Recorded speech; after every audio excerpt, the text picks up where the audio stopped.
Europe 1, il est 8h38, Patrick Cohen. Le fin mot de l'info. Bonjour Raphaël Antoven. Bonjour Patrick, bonjour à tous. Vous revenez ce matin sur une proposition de Laurent Wauquiez, le patron des Républicains, qui, après le meurtre de la jeune Angélique et la mise en examen de son agresseur présumé, se prononce pour la castration chimique obligatoire des prédateurs sexuels. Oui, alors on savait déjà depuis qu'il en a parlé que Laurent Wauquiez n'avait pas lu À la recherche du temps perdu.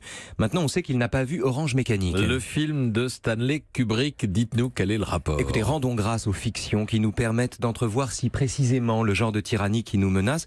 Et attention au spoil, comme on dit, ou au divulgachi, comme disent les Québécois, car je vais raconter un peu du film. Souvenez-vous d'Orange Mécanique, Patrick. Le personnage d'Alex, Julie, le personnage d'Alex est le prototype. Il y a Bah quelques oui, jours puis sur cette antenne. Alors revenons-y. Vraiment.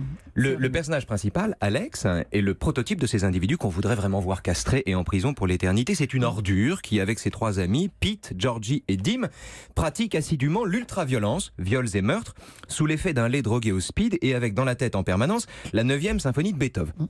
Trahi par ses camarades, il se fait prendre et se voit condamné à 14 ans de prison, à 14 ans de réclusion. C'est alors qu'arrive Laurent Wauquiez. Ah, il est dans le film. Mais oui, sous la forme du ministre de l'Intérieur, Anthony Sharp, qui cherche, figurez-vous, des cobayes pour une nouvelle méthode qui n'est pas la castration chimique obligatoire, mais son équivalent, le projet Ludovico. Alors, dites-nous ce qu'est le projet Ludovico. Eh bien, le projet Ludovico, les spectateurs s'en souviennent, c'est une thérapie par aversion. Il s'agit concrètement, pour éradiquer la délinquance, de détruire la violence chez ceux à l'intérieur de ceux qui la pratique en associant son spectacle à un intense déplaisir. Alex est donc attaché à un fauteuil et contraint, sans pouvoir fermer les yeux, l'image est connue, de regarder des scènes de meurtre et de sexe tout en ingérant une drogue qui lui tord l'estomac, le tout sous la musique de Beethoven. Et quels sont les points communs entre un tel dispositif et la castration chimique obligatoire que propose Laurent Wauquiez? Je vois 3 points communs.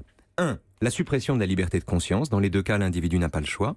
2. La légalisation de la torture ou de l'ablation d'une partie non physique de soi-même. Et 3. L'ambition explicitement totalitaire de produire un homme nouveau non par l'éducation, mais par la contrainte. Alors quand des pulsions de cette nature viennent à un démagogue en mal de suffrage, la tentation est grande de lever le poing et de hurler au fascisme. Mais ce serait inefficace. Et c'est la seconde leçon d'Orange Mécanique. Kubrick n'est pas Ken Loach. Son métier n'est pas de s'indigner, mais de comprendre. Son rôle n'est pas de dénoncer ce qui est mal, mais de décrire ce qui ne fonctionne pas. Or, évidemment, la méthode Ludovico ne marche pas du tout.